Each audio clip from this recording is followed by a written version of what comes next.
आज के लेक्चर का टॉपिक है हिंदुओं के रीति रिवाज, संस्कार एवं मान्यताएं। इसी टॉपिक के खंड 1 और खंड 2 के वीडियो का आपने अवलोकन किया होगा। पूर्व में इस टॉपिक के 2 वीडियोस अपलोड किए गए हैं। खंड 1 के वीडियो में हमने हिंदू परंपरा में प्रचलित षोडश संस्कारों पर चर्चा की थी और खंड 2 में के वीडियो में हमने हिंदू समाज में प्रचलित आश्रम व्यवस्था, पुरुषार्थ, ऋण और पंच महायज्ञों के विषय में जानकारी प्राप्त की थी। आज हम लोग इसी टॉपिक के तीसरे खंड के अंतर्गत प्राचीन भारत में हिंदू समाज में प्रचलित विवाह के बारे में चर्चा करेंगे। विवाह हिंदू संस्कृति के अंतर्गत प्राचीन भारतीय सामाजिक व्यवस्थाओं में षोडश संस्कार हुआ करते थे, जिसके बारे में हमने अपने पहले वीडियो के अंदर चर्चा की थी।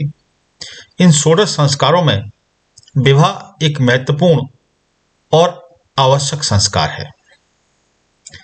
विवाह संस्कार के द्वारा ही स्त्री पुरुष गृहस्थ आश्रम में प्रवेश करते हैं। हिंदू समाज में विवाह को एक पवित्र धार्मिक संस्था के रूप में मान्यता दी गई है, जिसका उद्देश्य पति तथा पत्नी के सहयोग से विभिन्न पुरुषार्थों को पूरा करना है। इन पुरुषार्थों के बारे में भी हमने अपने दूसरे वीडियो में चर्चा की थी, आपने देखा होगा इसको। पुत्र प्राप्ति, यज्ञ, अनुष्ठान तथा धार्मिक कार्यों को संपन्न करने के लिए विवाह जो है वो आवश्यक माना जाता था। अब बात करते हैं विवाह के प्रकारों के बारे में। धर्मशास्त्रों में, जो हमारे धर्मशास्त्र हैं, उन धर्मशास्त्रों में विवाह के 8 प्रकारों का उल्लेख हमको प्राप्त होता है। ये जो 8 प्रकार हमको मिलते हैं धर्मशास्त्रों में, इनमें पहले जो 4 प्रकार हैं विवाह के, वो श्रेष्ठ स्वरूप हैं विवाह के, और जो शेष 4 प्रकार विवाह के हैं वो निंदित या निकृष्ट स्वरूप माने जाते हैं। मनुस्मृति में कहा गया है कि प्रथम 4 विवाहों से उत्पन्न संतान शीलवान, यशस्वी, अध्ययनशील और संपत्ति वाली होती है। पहले 4 प्रकार के जो विवाह हैं उनसे उत्पन्न संतान जो है वो शीलवान होगी, यशस्वी होगी, अध्ययनशील होगी, संपत्ति वाली होगी। आगे लिखा है मनुस्मृति में, जबकि अगले 4 विवाह जो हैं उनके फलस्वरूप संतान जो होगी वो मिथ्याचारी, दुराचारी और धर्म विरोधी संतान उत्पन्न होती है। तो हमारे धर्मशास्त्रों में 8 प्रकार के जो विवाह दिए गए हैं, अब उनके बारे में चर्चा करते हैं। इनमें सबसे पहला विवाह को नाम दिया गया है ब्रह्म विवाह। ब्रह्म विवाह को विवाह का सर्वश्रेष्ठ स्वरूप माना गया है। मनुस्मृति में ब्रह्म विवाह के बारे में लिखा गया है कि कन्या का पिता जो है वो सावधानी पूर्वक वेदज्ञ, सचरित्र और श्रुतिवान वर का चयन करके उसे अपने घर में बुलाता है और अपनी पुत्री को वस्त्राभूषणों से सुसज्जित करके कन्यादान के रूप में उसे प्रदान करता है। इस विवाह का मुख्य उद्देश्य शारीरिक और मानसिक कर्तव्यों के द्वारा ब्रह्म को प्राप्त करना है। इसी कारण इस विवाह को ब्रह्म विवाह का नाम दिया गया है धर्मशास्त्रों में। इसके बाद दूसरा जो विवाह है उसको नाम दिया गया है दैव विवाह कहा जाता है। दैव विवाह के बारे में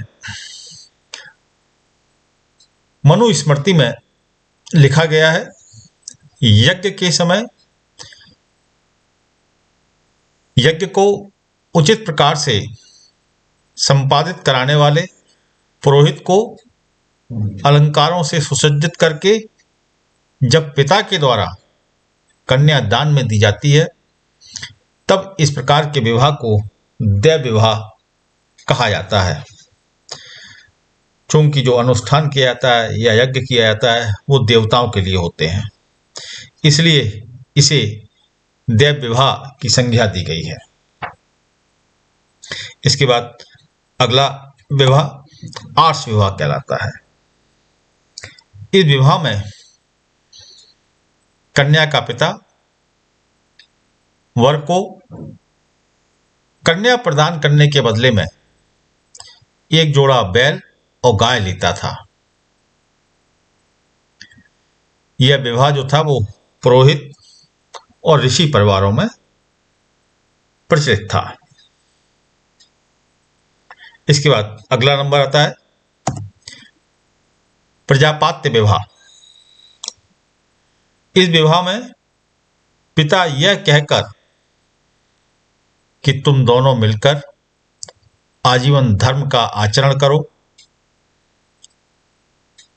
अपनी पुत्री को वर की पूजा करके उसको सौंपता था, दान देता था। ऐसे विवाह को प्रजापात्य विवाह कहा जाता था। यह विवाह एक प्रकार से ब्रह्म विवाह से मिलता जुलता है। इसके बाद अगला विवाह, ये प्रथम 4 प्रकार के विवाह हो गए। इसके बाद अगला विवाह असुर विवाह। असुर विवाह किसे कहते हैं, इसके बारे में मनु स्मृति में बताया गया है।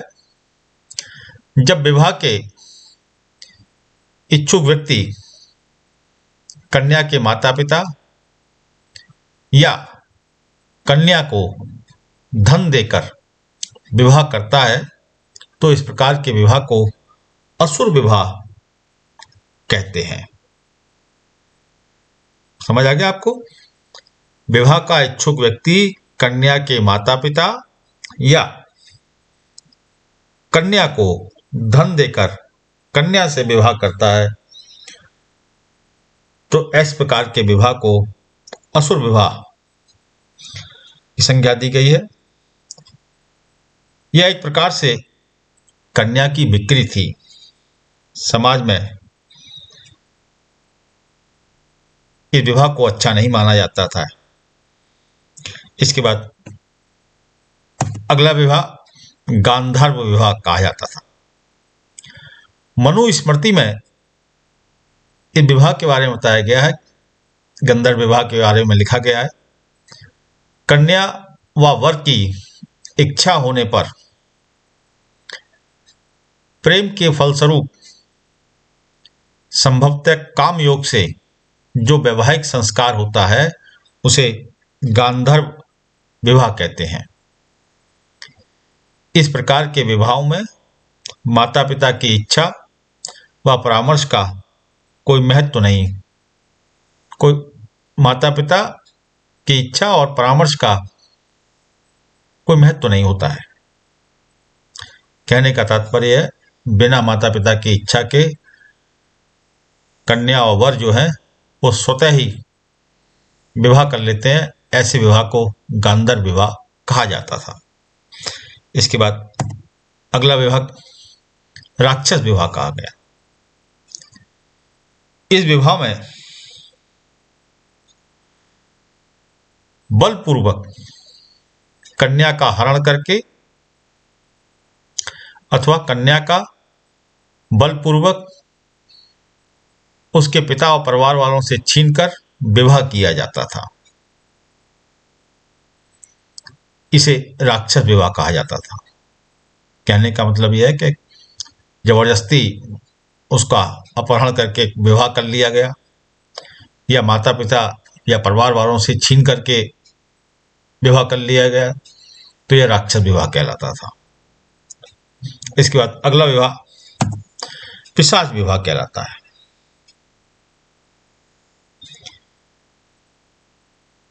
यह सर्वाधिक निम्न कोटि का विवाह माना जाता है। इसमें निद्रामग्न अर्थात सोई हुई या उन्मुक्त मतलब पागल कन्या से संबंध बनाकर बाद में उससे विवाह कर लिया जाता था। इस प्रकार के विवाह को पिशाच विवाह कहा जाता था। इस विवाह की निकृष्टता को देखते हुए सभी शास्त्रकारों ने इसकी कटु आलोचना की है।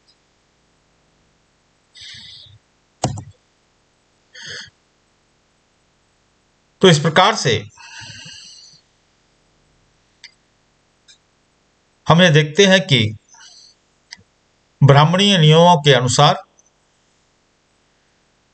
विवाह के उक्त 8 प्रकारों में से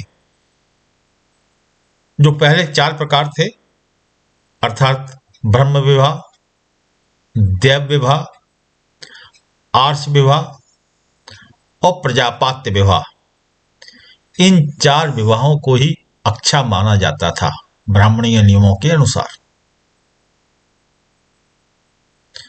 जबकि अगले जो 4 विवाह के प्रकार थे जिनमें असुर विवाह, गांधर्व विवाह, राक्षस विवाह और पैशाच विवाह, इन चारों विवाहों को निंदित माना जाता था।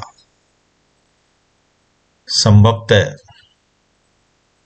अंतिम ये 4 प्रकार के जो विवाह थे वो उन लोगों में प्रचलित थे जो लोग ब्राह्मणीय नियमों का अनुसरण नहीं करते थे। धन्यवाद।